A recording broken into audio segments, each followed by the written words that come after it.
From ancient scrolls to modern classics, welcome to Whispers of Japanese Tales. The Human Chair by Rampo Edogawa. Yoshiko, every morning, after seeing off her husband as he left for his office, a routine that always stretched past 10 o'clock, would finally return to herself. She would then retreat into the shared study in the Western-style part of their home, a habit she had established. There, she was currently working on a lengthy piece for the summer special issue of K magazine. As a celebrated woman writer, Yoshiko had, in recent days, become so prominent that she seemed to overshadow even her husband, a secretary in the Ministry of Foreign Affairs. Every day, her desk would be graced with numerous letters from unknown admirers. This morning, as always, she seated herself at her desk in the study. Before diving into her work, she first made a point of reviewing the letters that had arrived from her unseen admirers. Most of the letters, as usual, were filled with unremarkable and formulaic phrases. However, Yoshiko, with her gentle and considerate nature, made it a point to read through every letter addressed to her, regardless of its content. Starting with the simpler ones, she went through 2 envelopes and a postcard before arriving at a bulky package that seemed to contain a manuscript. Although she had not received any prior notice, unsolicited manuscripts arriving out of the blue were not an uncommon occurrence for her. Such submissions were, in most cases, excessively lengthy and unbearably tedious. Nevertheless, Yoshiko decided to at least glance at the title. She opened the envelope and pulled out the stack of papers inside. As she had anticipated, it was a stack of manuscript paper bound together. Yet, strangely enough, it bore neither a title nor a signature. Instead, it began abruptly with a salutation, "Madam." Puzzled, Yoshiko wondered, could it actually be a letter, then? With that thought, she casually skimmed the first few lines. However, within those lines, she sensed something unusual, an unsettling, inexplicably eerie undertone. Her innate curiosity, an essential part of her nature, compelled her to keep reading further and further into the text. "Madam, please forgive me, countless times over, for the grave impertinence of sending you such an unsolicited and presumptuous letter from a man entirely unknown to you. What I am about to convey may surely astonish you beyond measure, but I must confess to you now the extraordinary sins I have committed, sins so strange that they seem to defy all reason and understanding. For several months now, I have completely vanished from the world of humans, living a life that could only be described as diabolical. Naturally, there is not a single soul in this vast world who knows of my deeds. Had nothing occurred to disrupt this state, I might have remained forever estranged from human society, never to return. However, a peculiar change has recently stirred within my heart. It has become impossible for me to resist the urge to confess the fateful, cursed nature of my existence. I understand that what I have said so far may seem cryptic and raise countless doubts in your mind. But I beg you, please, no matter what, read this letter to its conclusion. If you do, you will come to understand why I feel compelled to make this confession, and why it is you, madam, above all others, who must hear it. Everything will be made clear. Now, where should I begin? The truth I am about to reveal is so utterly inhuman and fantastical that attempting to communicate it through something as ordinary as a letter feels strangely embarrassing, making my pen falter. Yet, there is no use hesitating. I will proceed to recount the events in the order they occurred. First and foremost, you must understand this. I was born with a face of extraordinary ugliness. Please, keep this fact firmly in mind. Without this understanding, should you, by some chance, graciously grant my impudent request and agree to meet me, it would be unbearable for me to have you witness my already hideous appearance, further ravaged by long years of unwholesome living, without any forewarning. Such a meeting would cause me indescribable anguish. What a fate I was born into, cursed as I am. Despite my grotesque appearance, deep within my chest burned an intense and fervent passion, known to no one but myself. I yearned, in secret, for sweet and luxurious dreams far beyond my station, dreams that a man with a face like mine, and no more than a destitute craftsman, had no right to entertain. Had I been born into a wealthier household, perhaps I might have indulged in various amusements, using riches to dull the pain of my ugliness. Or, if I had been gifted with artistic talent, I might have sought solace in creating beautiful poetry or song, allowing me to escape the dreariness of this world. But alas, I was denied all such blessings. Instead, I was condemned to the pitiable lot of a furniture craftsman's son, forced to scrape out a living day by day through the work passed down from my father. My craft was making various kinds of chairs. The chairs I created were said to please even the most demanding clients, and because of this reputation, the company I worked for treated me with special regard, assigning me only the finest commissions. These high-end pieces often came with intricate requests. Elaborate carvings on the backrests or armrests, precise specifications for cushions, and minute adjustments to dimensions, all reflecting the client's subtle preferences. Creating such chairs required a level of effort and ingenuity far beyond what a layperson might imagine. Yet, the greater the challenge, the more profound the satisfaction when the work was complete. Forgive me if I sound immodest, but I believe the joy I felt in completing such pieces was akin to the pride an artist experiences upon finishing a masterpiece. Once I finished crafting a chair, I would always test its comfort by sitting in it myself. In that moment, even within the dull confines of my life as a craftsman, I experienced an indescribable sense of pride and satisfaction. I couldn't help but imagine who might sit in the chair I had created. Would it be some noble person? Perhaps a beautiful lady? Surely, a chair of such magnificence would reside in an equally splendid mansion. I would picture a luxurious room befitting the chair, paintings by renowned artists adorning the walls, a grand chandelier hanging from the ceiling, its crystals glittering like precious jewels. The floor would be covered with an opulent carpet, and before the chair, a table would stand adorned with vivid Western flowers, their sweet fragrance filling the room. As I indulged in these fantasies, I felt as though, for just a fleeting moment, I myself were the master of that grand space. It was a joy so profound, so beyond words, that it felt like stepping into another world entirely. My fleeting fantasies would grow ever more indulgent, spiraling into greater and greater extravagance. In these imagined worlds, I, who am no more than a poor, ugly craftsman, transformed into a noble and refined prince. Seated in the splendid chair I had created, I would find myself elevated to a figure of dignity and grace. Beside me, there would always be the beautiful woman who so often appeared in my dreams. She would sit, radiant, with a gentle smile on her face, listening intently to my every word. But the fantasy did not end there. In that world of my imagination, we would take each other's hands, exchanging sweet whispers of love, our voices filled with tender affection. In those moments, I escaped the cruel realities of my life, allowing myself to bask in a happiness that existed only in the fragile realm of dreams. However, no matter how vivid my ephemeral purple dreams might be, they were always abruptly shattered. The raucous chatter of neighborhood housewives, or the hysterical cries of a sick child nearby, would intrude and drag me back to reality. And once again, the grim and ugly truth would bear its gray, lifeless form before me. Returning to reality, I would find myself face to face with the pitiable, grotesque figure of my own reflection, a far cry from the noble prince of my fantasies. And the beautiful woman who had just smiled at me so radiantly, where was she now? She was nowhere to be found. Even the dusty young nanny playing in the alley would not so much as glance my way. Only the chair I had crafted remained before me, like a lonely remnant of my fleeting dream. But even that chair, before long, would be taken away, carried off to some unknown place, a world completely separate from the one I inhabit. It would vanish, leaving me behind in my bleak reality. And so, each time I finished crafting a chair, I would find myself engulfed by an indescribable sense of emptiness. That strange, unsettling feeling, one I could not quite articulate, grew more unbearable as the days turned into months and the months into years. If this wretched, worm-like existence is all my life has to offer, wouldn't it be better to end it once and for all? I began to seriously entertain such thoughts. While diligently chiseling wood, hammering nails, or mixing pungent, harsh-smelling paints, that single notion would play over and over in my mind, relentless and inescapable. But wait, I would think, if I have the resolve to end my life, surely there must be another way, some other means to break free from this misery. For example, and as these thoughts churned within me, my mind began to drift toward increasingly terrifying possibilities.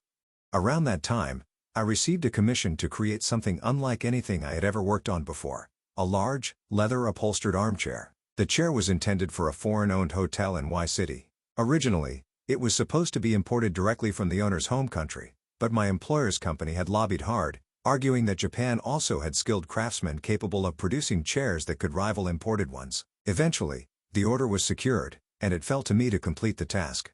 Given the importance of the project, I poured myself into the work, neglecting even food and sleep. I truly put my heart and soul into crafting that chair, working with an intensity I had never felt before. When the chair was finally completed, I experienced an unprecedented sense of satisfaction. It was, without exaggeration, a masterpiece, so remarkable that even I, its creator, found myself staring at it in admiration.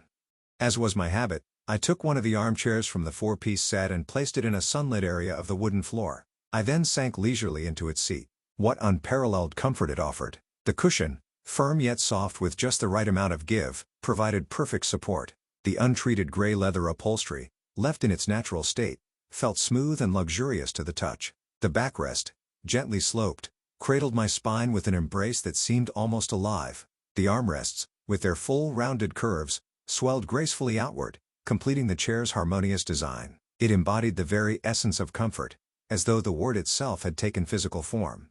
As I sank deeply into its embrace, my hands caressing the plump armrests, I became utterly entranced. And then, as was my tendency, a torrent of wild imaginings began to well up within me, cascading in radiant colors like the hues of a dazzling rainbow. Was this what people called an illusion? The visions were so vivid, so tangible, that I began to wonder if I was losing my grip on reality.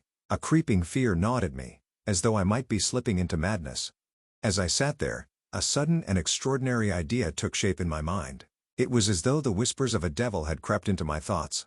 Surely, such things are what people mean when they speak of the devil's temptations. The idea was utterly fantastical, wildly absurd, and deeply unsettling.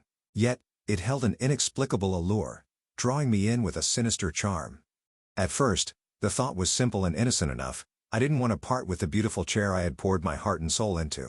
If it were possible, I wished to follow the chair wherever it went, to remain with it forever. But as my imagination wandered, taking flight on the wings of daydreams, this innocent desire began to merge with a darker, more terrifying thought that had long been fermenting in my mind. And then, what madness! What utter lunacy! I decided that I would bring this bizarre and monstrous fantasy to life. I resolved to act upon it, to turn that wild and dreadful notion into reality. In a rush, I dismantled the best-made armchair among the four and began reconstructing it to suit the peculiar plan I had devised. Given its large size, the chair's seat extended nearly to the floor, covered seamlessly in leather, while the backrest and armrests were exceptionally thick. Within this structure was a shared, expansive hollow, spacious enough that a person could hide inside without being detected from the outside. Of course, the interior framework consisted of sturdy wooden supports and numerous springs, but I carefully modified these elements. I reworked the design so that a person could slip their knees into the seat section and fit their head and torso into the backrest. With the adjustments I made, it was possible for someone to curl themselves into the hollow interior of the chair, adopting a position that perfectly mimicked the form of the armchair itself, remaining concealed within. Since such craftsmanship was second nature to me, I completed the modifications efficiently and with great care. For example, I created barely noticeable slits in the leather to allow for breathing and to hear external sounds. I installed a small shelf inside the backrest, near where my head would be, for storage. On this shelf, I placed a water bottle and military-grade hardtack. I also attached a large rubber pouch for a specific purpose and made various other adjustments. With these provisions, the chair could accommodate someone for 2 or 3 days without causing undue discomfort. In essence, the chair had become a small, self-contained room for one person. Stripping down to a single shirt, I opened the hidden hatch at the base of the chair and slipped entirely inside, disappearing into its hollow interior. The sensation was profoundly strange. Enveloped in complete darkness, the air felt heavy and suffocating, evoking the eerie stillness of a tomb. And indeed, it was not unlike a grave. By entering the chair, I was, in a sense, donning a cloak of invisibility and vanishing entirely from the world of the living. Soon enough, a worker from the company arrived with a large cart to collect the set of 4 armchairs. My apprentice, my only companion in the household, was entirely unaware of my plan and handled the transaction with the worker. As they loaded the chairs onto the cart, one of the laborers exclaimed, "This one's unusually heavy." The comment sent a jolt of panic through me inside the chair, but fortunately, armchairs of this type were inherently quite heavy. No suspicion arose, and soon the cart's jarring vibrations reached me, transmitting a peculiar, almost surreal sensation through my body as the chair was transported. Though I was deeply anxious, everything proceeded without incident. By that same afternoon, the armchair containing me was placed securely in a room within the hotel. Later, I discovered that the room was not a private suite as I had imagined but a lounge, a space where people gathered to wait, read newspapers, smoke, and engage in conversation. It was a bustling area frequented by all sorts of individuals throughout the day. By now, you've likely realized the primary goal of my bizarre undertaking: to wait for moments when the lounge was unoccupied, slip out from within the chair, and wander through the hotel, stealing whatever valuables I could find. Who could possibly imagine that a human being was concealed inside an armchair? It was an utterly absurd notion, and therein lay its genius. Like a shadow, I could freely move from room to room, ransacking as I pleased. When the inevitable commotion began as people discovered the thefts, I simply retreated to my sanctuary within the chair, holding my breath and watching in silence as they launched their futile search.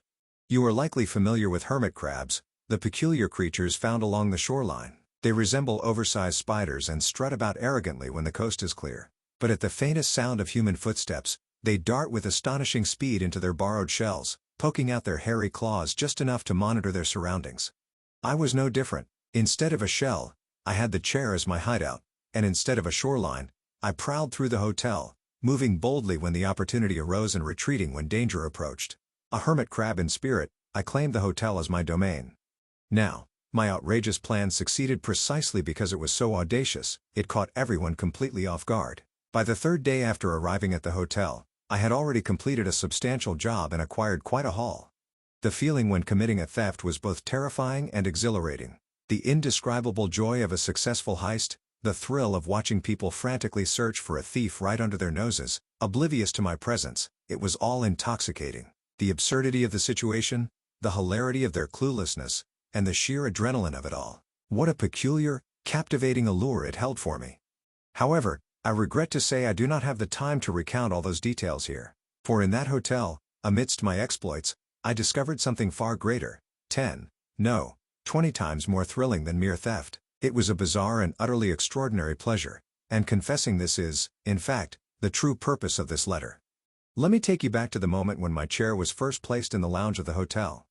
Once it arrived, the hotel staff, including the manager, came to inspect it, each taking turns to test its comfort. After their initial attention, the room fell completely silent. Not a single sound could be heard. I assumed the room was now empty, but having just arrived, the idea of leaving the safety of the chair was far too terrifying to entertain. I remained inside, utterly still, for what felt like an interminably long time, though perhaps it only seemed so. Every nerve in my body was attuned to the faintest sound, straining to detect any sign of activity in my surroundings.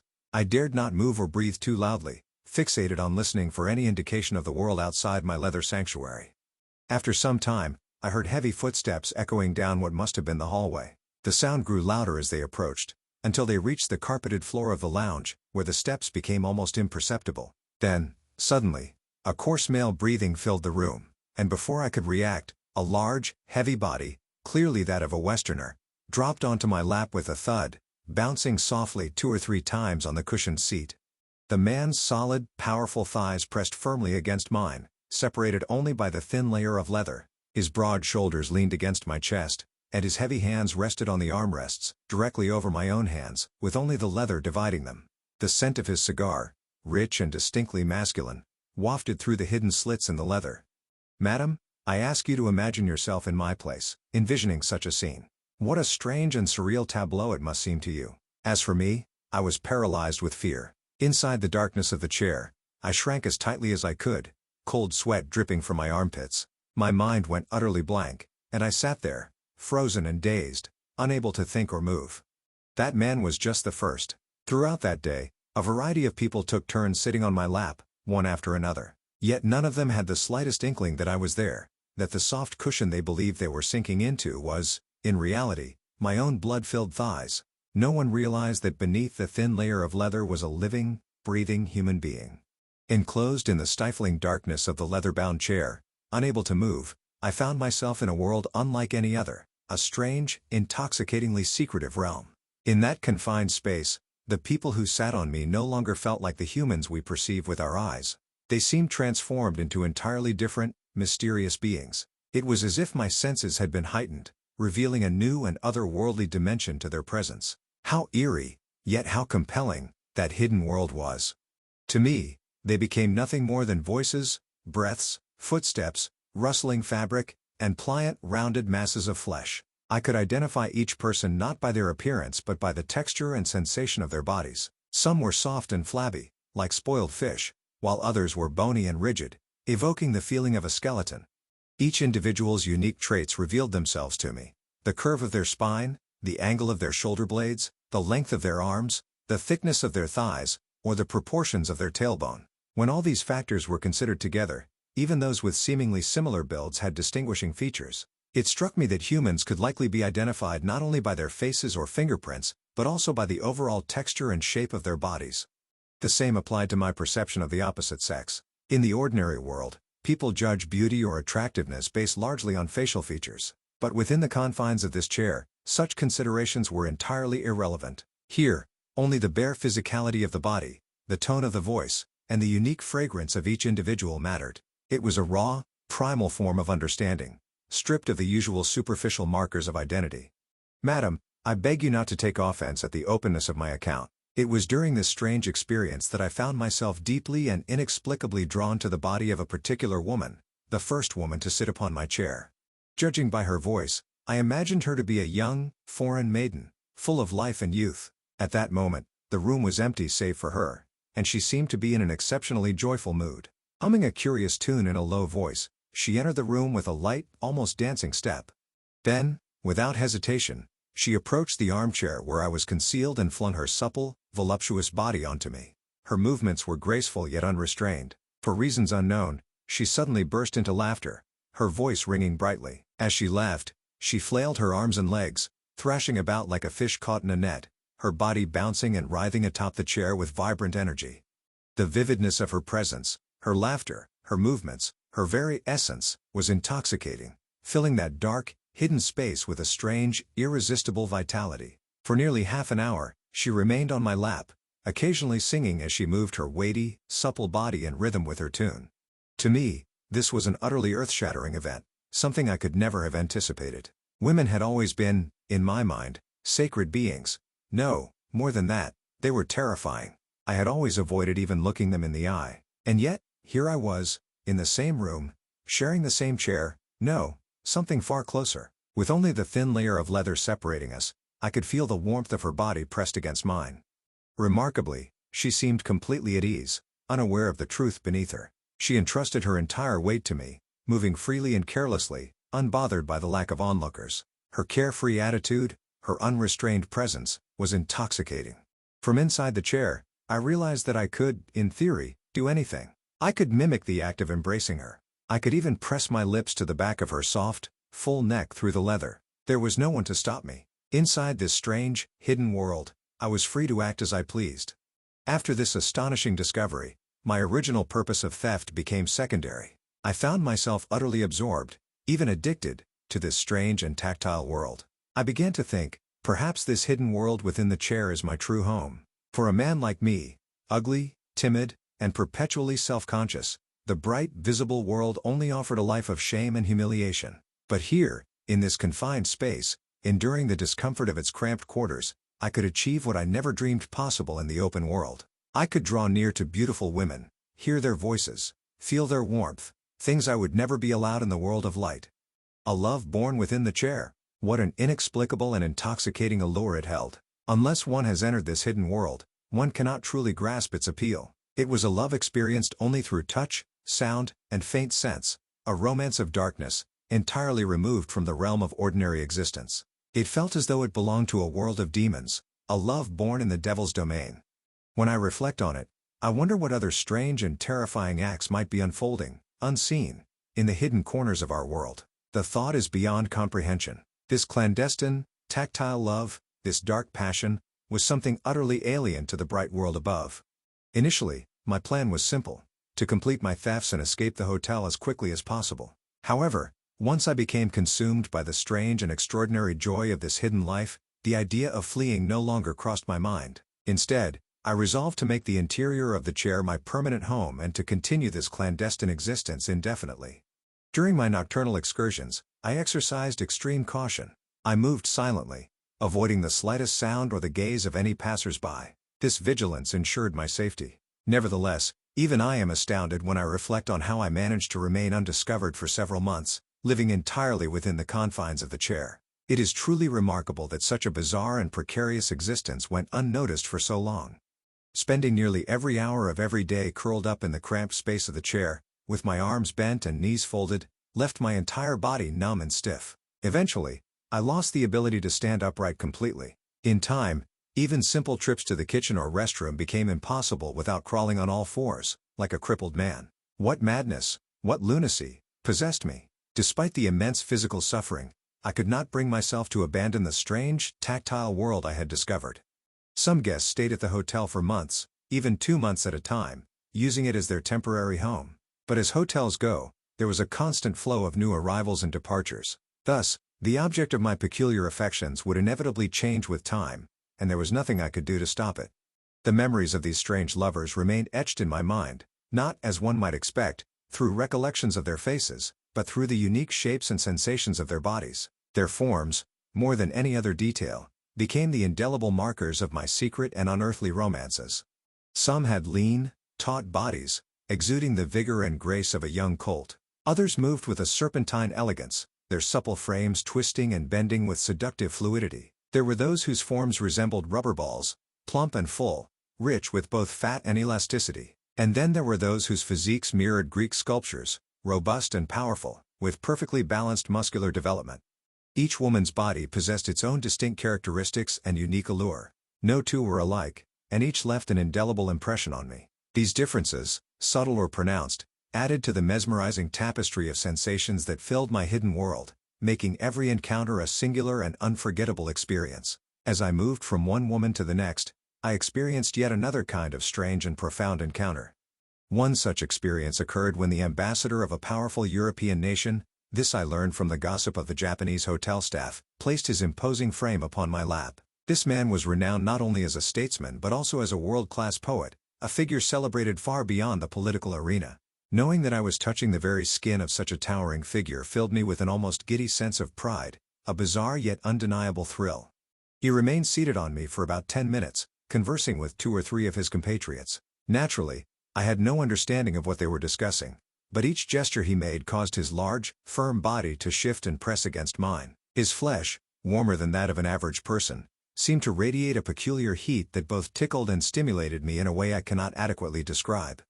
That fleeting connection, though silent and unnoticed by him, left a unique and indelible impression on me, one I could not forget. At that moment, a sinister thought flashed through my mind. What if I were to take a sharp knife, and from behind the leather, stab directly into his heart? What consequences would that bring? Surely, it would deliver a fatal blow, leaving him unable to rise again. His death would undoubtedly send shockwaves through his home country and Japan's political circles. What a scandal it would create! Newspapers would erupt with sensational headlines, the event fueling intense public outrage. Diplomatic relations between Japan and his homeland might crumble, and from an artistic standpoint, the loss of such a figure would be a monumental tragedy for the world. To think that such a grand upheaval, such a world-altering event, could be brought about with a single movement of my hand, it filled me with an inexplicable, almost intoxicating sense of power. Another unforgettable experience came when a famous dancer from a prominent country visited Japan and stayed at the hotel. By sheer chance, she sat in my chair. It happened only once, but it left an impression akin to the one I felt with the ambassador. Yet with her, there was something more. She introduced me to a sensation of ideal physical beauty that I had never known. Her body was so exquisite, so perfect, that I had no time to entertain any base thoughts. I was utterly overwhelmed, overcome by a reverent admiration, as though I were in the presence of a masterpiece of art. In that moment, I could do nothing but silently praise her with the same awe and devotion one feels when standing before a divine creation. Besides these, I had numerous other rare, strange, and occasionally unsettling experiences. However, detailing all of them here is not the purpose of this letter, and given how long it has already become, I will move swiftly to the main point. Some months after my arrival at the hotel, a significant change occurred in my circumstances. The hotel's owner decided to return to their home country for some reason and sold the property, furnishings included, to a Japanese company. This new owner, seeking a more practical and profitable approach, decided to transform the hotel into a more affordable inn catering to the general public, rather than maintaining the luxurious business style of its predecessor. As part of this transition, many of the furnishings deemed unnecessary were entrusted to a prominent furniture dealer to be sold at auction. Among the items listed for sale in the auction catalog was none other than the armchair, the one that had become my home. When I learned of this, I was initially disheartened. For a moment, I even considered using this as an opportunity to leave the shadowy world of the chair and return to society to start a new life. By that time, I had amassed a considerable amount of stolen money, enough to ensure that, even if I re-entered the world, I would no longer have to endure the miserable existence I once had. However, upon further reflection, I realized that leaving the foreign-owned hotel, while a significant disappointment, also presented a new opportunity. Despite all the encounters I had experienced over the months, the many women I had, in my way, come to love, there was an undeniable emptiness. This was because every one of them had been a foreigner. No matter how exquisite or appealing their bodies may have been, I couldn't help but feel a strange, spiritual dissatisfaction. I began to wonder, perhaps, for a Japanese person, true love can only be found with another Japanese. Slowly, this thought took root in my mind, giving me a glimmer of hope amid my initial despair. And so, my chair was put up for auction. This time, I thought, it might be purchased by a Japanese person and placed in a Japanese household. That possibility sparked a new hope within me. I decided to continue my life within the chair for a little while longer. The days spent in the furniture dealer's shop were agonizing, cramped and suffocating, but fortune smiled on me when the auction began. My chair quickly found a buyer. Its quality and elegance, even after some years, were enough to catch the eye of prospective owners. This stroke of luck filled me with a quiet sense of relief, as it seemed my peculiar life within the chair would take yet another turn, this time into a Japanese home. The buyer turned out to be a civil servant living in a major city not far from Y City. The journey from the furniture dealer's shop to the buyer's home, several leagues away, was grueling. I endured unbearable torment within the chair as it was transported on a violently shaking truck. Yet even this suffering was nothing compared to the joy of knowing that the new owner was, at last, a Japanese person, just as I had hoped. The civil servant owned an impressive estate, and my chair was placed in the spacious study of his Western-style house. What pleased me most, however, was that this study was used not by the master of the house but primarily by his young and beautiful wife. This fortunate turn of events allowed me to spend nearly every moment in her company over the next month.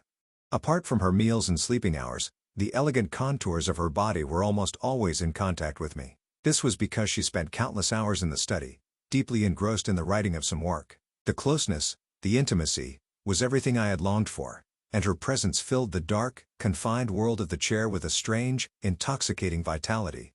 I need not go into great detail about how deeply I loved her.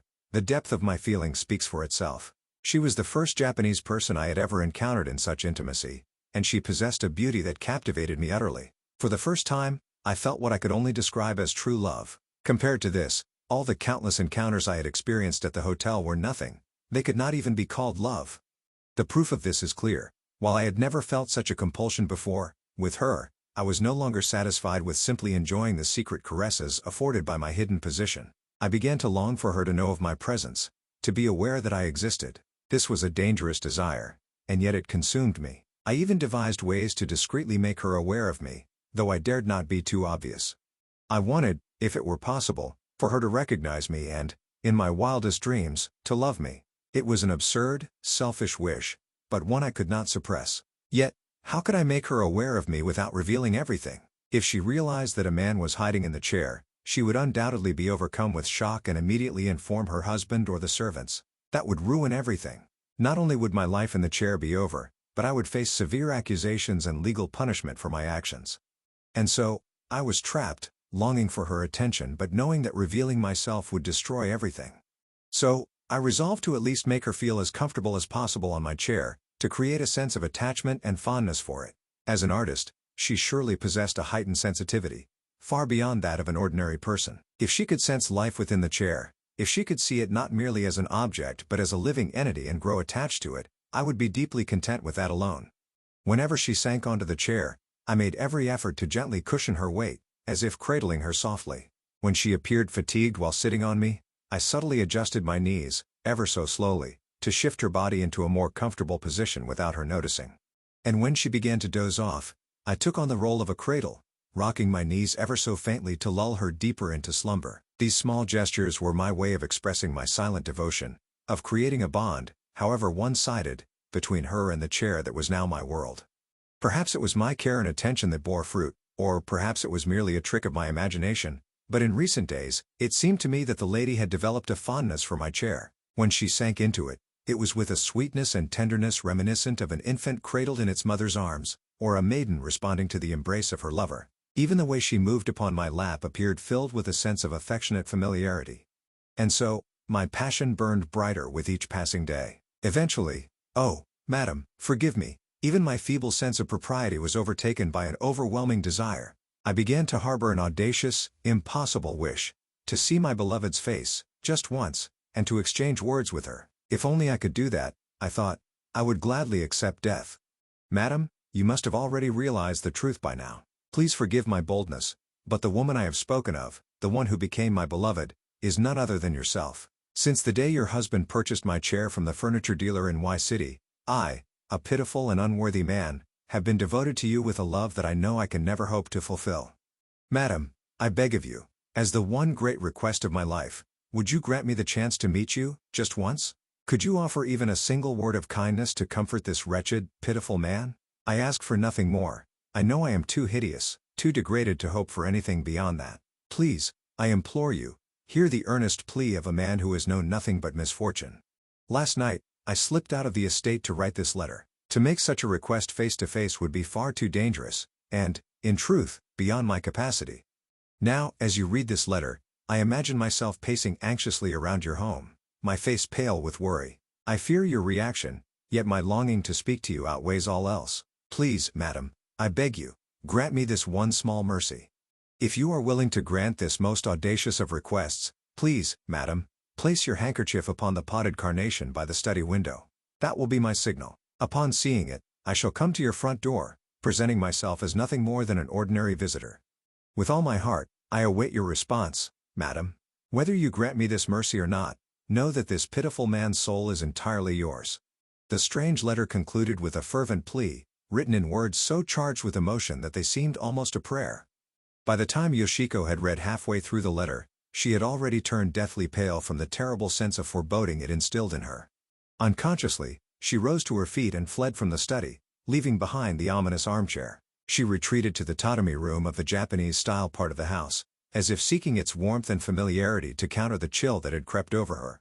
She considered tearing up the letter without reading further, wanting nothing more than to discard it and the unease it brought. Yet, unable to leave her curiosity unsatisfied, she continued reading, albeit reluctantly, at the small writing desk in the tatami room. The words pulled her forward, even as she longed to stop. Her premonition had indeed been accurate. What a terrifying truth it was. The armchair she had sat in every day, the one she had grown so accustomed to, had concealed an unknown man within it. Oh, how dreadful!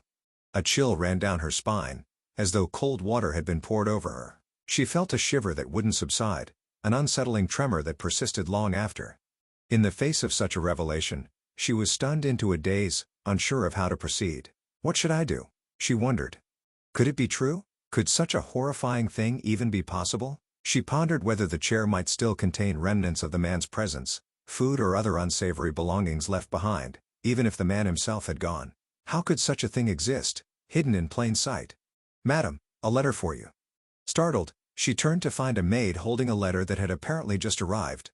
Yoshiko, almost unconsciously, took the letter and was about to open it. However, when she glanced at the address, she was struck with such shock that the letter nearly slipped from her hand. The handwriting was identical to that of the previous eerie letter, the same peculiar script, and once again, her name was written on the envelope.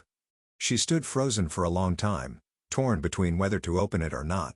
Finally, she mustered the courage to tear open the envelope, trembling as she read its contents. The letter was brief, but within it were words that made her feel once again that jolt of unease, as if something mysterious and unsettling was being conveyed directly to her.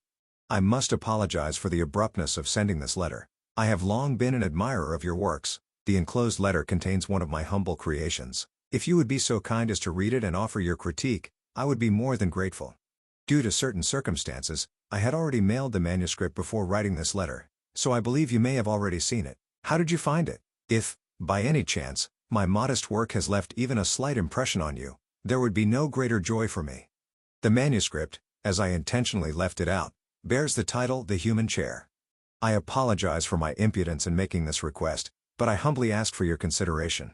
With all due respect and gratitude, I remain, sincerely yours. Until we meet again, may the stories of Japan inspire your days. Don't forget to like and subscribe for more tales.